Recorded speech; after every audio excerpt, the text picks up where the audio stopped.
Will start. So இதில் பாடிக்குள்ளே என்ன இருக்குங்கிறத ஃபர்ஸ்ட் மெமரைஸ் பண்ண போகிறீங்க. இப்போ நான் எப்படி மெமரைஸ் பண்ணுறேன்னு சொல்கிறேன், அதே மாதிரி தான் நீங்களும் மெமரைஸ் பண்ண போகிறீங்க. ஓகே, டெக்ஸ்ட்டுங்கிற ஃபங்க்ஷன் வச்சுருக்காங்க. ஒரு ஃபங்க்ஷன்னா என்ன, உள்ளே ஒன்று அனுப்பிச்சா வெளியில் ஒன்று கொடுக்கும். ஓகே, ஸோ டெக்ஸ்ட்டுங்கிற ஃபங்க்ஷன் அதுக்குள்ளே நம்ம ஹலோ ஷாலினின்னு இப்போ அனுப்பிச்சோம்னா நமக்கு இந்த இடத்துல ஹலோ ஷாலினின்னு டிஸ்பிளே பண்ணும். ஓகேவா? எப்படி நம்ம உள்ளே மண் அனுப்பிச்சா ஒரு ஃபேக்ட்ரி வெளியில் கண்ணாடியாக கொடுக்குமோ, அந்த மாதிரி நம்ம என்ன அனுப்புகிறோமோ இந்த மாதிரி டபுள் கோட்ஸ் போட்டு இந்த மாதிரி இந்த கலரில் நம்ம அனுப்புகிறத இந்த கலரில் நமக்கு ஃபோன் ஸ்க்ரீனில் டிஸ்பிளே பண்ணும். அதை பண்ணுற ஃபேக்ட்ரி பேர் தான் டெக்ஸ்ட்டு. அது ஒரு ஃபங்க்ஷன். ஓகேவா? ஸோ டெக்ஸ்ட்டுன்னு ஒரு ஃபங்க்ஷன் இருக்குது, அதில் ஹலோ ராகுல்னு நான் பாஸ் பண்ணும். இதை நான் மெமரைஸ் பண்ணுறேன். புரியுது எப்படி மெமரைஸ் பண்ணுறேன்ட்டு? இப்போது 4 ஸ்பேஸ் விட்டால் என்ன அர்த்தம், அதுக்குள்ளே இன்னொன்று வருதுன்னு அர்த்தம். இப்போ டெக்ஸ்ட்டுக்குள்ளே இன்னும் 3 இது வருது, ஏன்னா 4 ஸ்பேஸ் விட்டுருக்காங்க, தெரியுதா? அப்போ இன்னும் 3 வருது. அதில் ஒன்று என்னென்னா, இந்த டெக்ஸ்ட்டோட ஃபாண்ட் என்னவாக இருக்கணும், அந்த ஃபாண்ட் ஸ்டைல் டைட்டிலாக இருக்கணும். இன்னொன்று அதோட ஃபோர்க்ரவுண்ட் கலர் என்னவாக இருக்கணும், அந்த கலர் ப்ளூ கலராக இருக்கணும். அப்புறம் இன்னொன்று பேடிங், அதாவது கொஞ்சம் அந்த ஸ்பேஸ் எல்லாம் உள்ளே நல்லா விட்டுக்கணும். அது போக போக உங்களுக்கு புரிஞ்சிடும். இதை நான் மெமரைஸ் பண்ணிட்டேன். இப்போது நான் இதை அப்படியே டைப் பண்ண போகிறேன். இந்நேரம் உங்களுக்கு எல்லாம் மறந்துருக்குமே, பட் பாருங்கள் எனக்கு ஞாபகம் இருக்கும். டெக்ஸ்ட்டு இல்லை சொல்லாதீங்க, உங்கள் மனசுக்குள்ளே நினச்சிக்கோங்க, கரெக்டாக இருக்கான்னு பார்த்துக்கோங்க.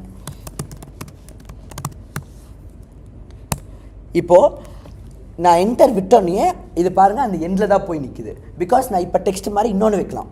டெக்ஸ்ட் மாதிரி நான் இப்போ ஒரு இமேஜை வைக்கலாம், இன்னொரு டெக்ஸ்ட்டை வைக்கலாம், என்ன வேணாலும் வைக்கலாம். ஆனால் நான் ஒரு டாட்டை மட்டும் தான் டைப் பண்ண போகிறேன். இப்போ என் விரல் ஒன்று தான் டைப் பண்ண ஒரு டாட்டை நேராக பாருங்கள். இப்போ போய் ஒரு டாட்டை டைப் பண்ணுது.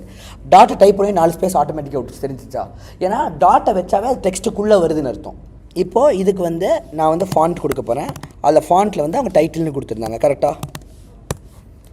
இதுக்கப்புறம் அவங்க இன்னொன்று கொடுத்துருந்தாங்க, டாட்டு ஃபோர்க்ரவுண்ட் கலர். ஃபோர்க்ரவுண்டு எனக்கு அது சரியாக தெரில, ஃபோர்க்ரவுண்ட் கலர் நீங்கள் போய் பார்ப்போம். ஃபோர்க்ரவுண்ட் கலர்னு இருக்கா, கலரில் ப்ளூ கொடுத்துருந்தாங்க, கரெக்டாக? அதுக்கப்புறம் டாட் பேடிங் போட்டிருந்தாங்க. ஓகே, இவ்வளோ தான். இதை பண்ணோன்னே இங்கே வந்துருச்சா, நம்ம பண்ண எல்லா சேஞ்சஸும் வந்துருச்சா? இப்போ நான் என்ன தெரியுமா பண்ணுவேன், இல்லை எக்ஸ்பெரிமெண்ட் பண்ணி பார்ப்பேன். ஃபார் எக்ஸாம்பிள் இந்த டாட் ஃபோர்க்ரவுண்ட் கலரை ரிமூவ் பண்ணி பார்ப்பேன், என்ன ஆகுதுன்னு பார்ப்பேன். கலர் போகுது, ஓகேவா? இப்போ ப்ளூக்கு பதிலாக வேறு கலர் கொடுத்து பார்ப்பேன். ப்ளூக்கு பதிலாக க்ரீன் கொடுத்து பார்ப்போமா? அண்ட் எஸ், க்ரீனில் வருது, ஓகேவா? அப்புறம் இந்த டெக்ஸ்ட்டுக்குள்ளே வேறு ஏதாவது பாஸ் பண்ணி பார்ப்பேன்.